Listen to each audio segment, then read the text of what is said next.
BSc second year in organic chemistry paper first की unit first, जिसमें हम बात करने जा रहे हैं chemistry of elements of 3D series. प्रथम संक्रमण श्रेणी के जो तत्व हैं उनके रसायन के बारे में आज हम अध्ययन करने जा रहे हैं।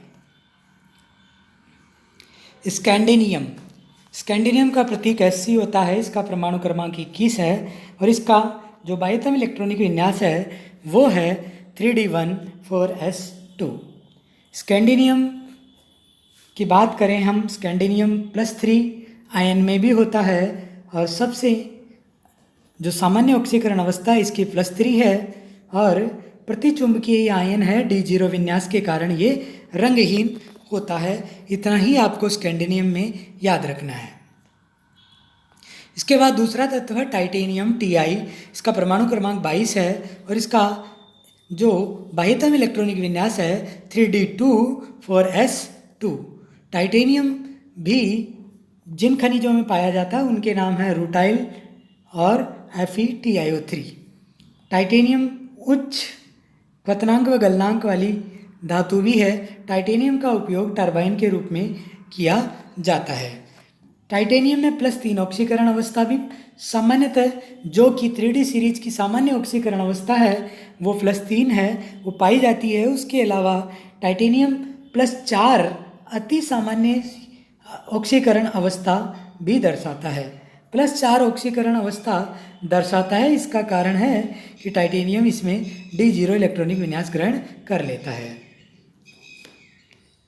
टाइटेनियम की एक और इम्पोर्टेंस है कि टाइटेनियम D0 टाइटेनियम 4 रंगीन हो जाते हैं क्योंकि इसमें D कक्षक में खाली होते हैं, कोई भी इलेक्ट्रॉन नहीं होता, जिसके कारण DD स्थानांतरण नहीं हो पाता, इसलिए ये रंगहीन कलरलेस होते हैं।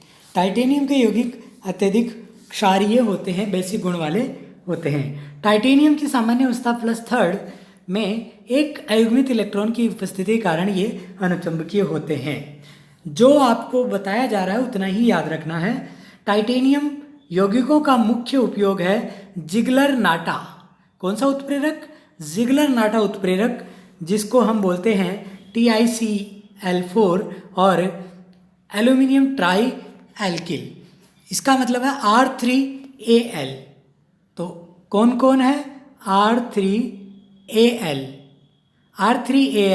और TiCl4, ये दोनों का मिश्रण क्या कहलाता है? जिगलर नाटा उत्प्रेरक कहलाता है और इसका उपयोग एल्कीन का बहुलीकरण करने में किया जाता है। तीसरा तत्व हम बात करें वेनेडियम, इसका प्रतीक V है, परमाणु क्रमांक 23 है, अंतिम या बाह्यतम इलेक्ट्रॉनिक विन्यास है 3D34S2। वेनेडियम भी एक तत्व है, चमकदार धातु है। वेनेडियम +5 +4 दोनों ही ऑक्सीकरण अवस्थाएं स्थायी होती है। मैग्नीज की क्रोमियम की बात करें,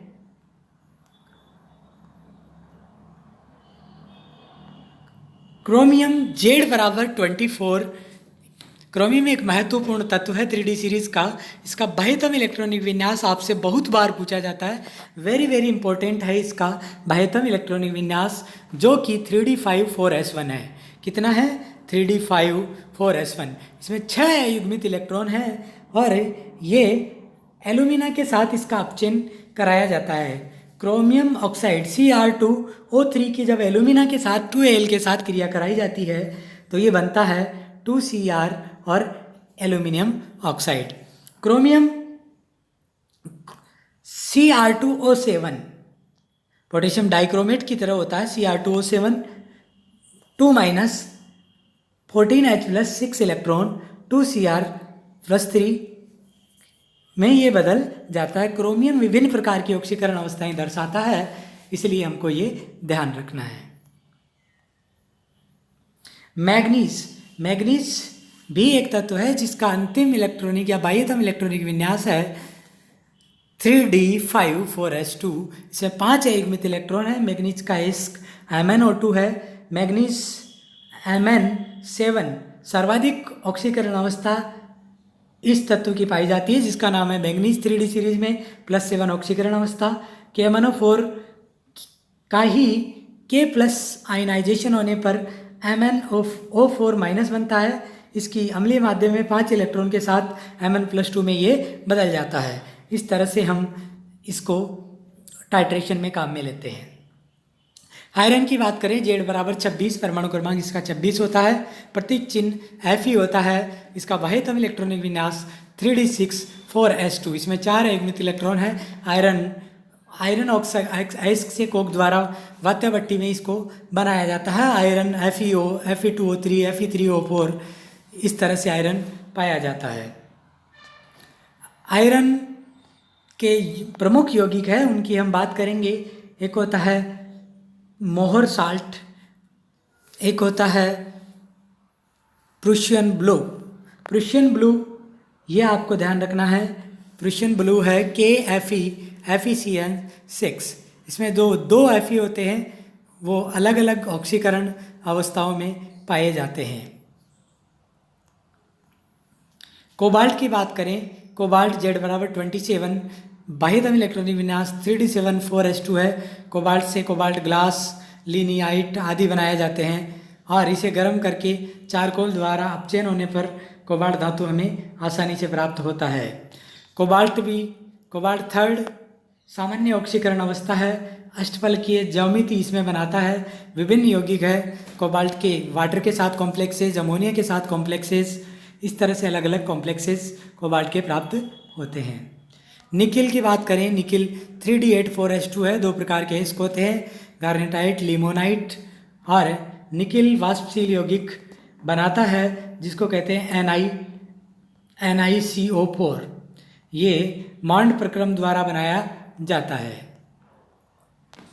निकिल का एक प्रमुख यौगिक है जिसको कहते हैं निकिल DMG, बिस डाई मेथिल ग्लाई ऑक्सीमेटो निकिल सेकेंड संकुल। इसकी संरचना ये दिखाई दे रही है। डाई मेथिल ग्लाई ऑक्सीमेटो एक विषम दंतुक द्विदंतुक लिगेंड है। निकिल सेकेंड के साथ ये जुड़कर एक चक्रीय संरचना बनाता है। ये निकिल है बीच में, ये DMG की संरचना है। देखिए डाई मिथाइल ग्लाई ऑक्सीमेटो, ये NOH और ये, तो इसके साथ हाइड्रोजन बॉन्डिंग इसमें पाई जाती है और चिलेट रिंग्स भी इसमें बनती है। कॉपर की बात करें, कॉपर का इलेक्ट्रॉनिक विन्यास 3d10 4s1 है। ये पूर्ण पूरित स्थायित्व इलेक्ट्रॉनिक विन्यास के कारण पाया जाता है। Cu2O पीला होता है, CuO काला होता है। कॉपर के ऑक्साइड इस तरह से होते हैं। कॉपर आसानी से 4s1 इलेक्ट्रॉन खोकर 3d10 इलेक्ट्रॉनिक विन्यास प्राप्त कर लेता है। कॉपर के विभिन्न प्रकार के यौगिक हमें बनते हैं। कॉपर चतुष्फलकीय भी होते हैं, अष्टफलकीय भी आपको प्राप्त होते हैं। बहुत बहुत धन्यवाद।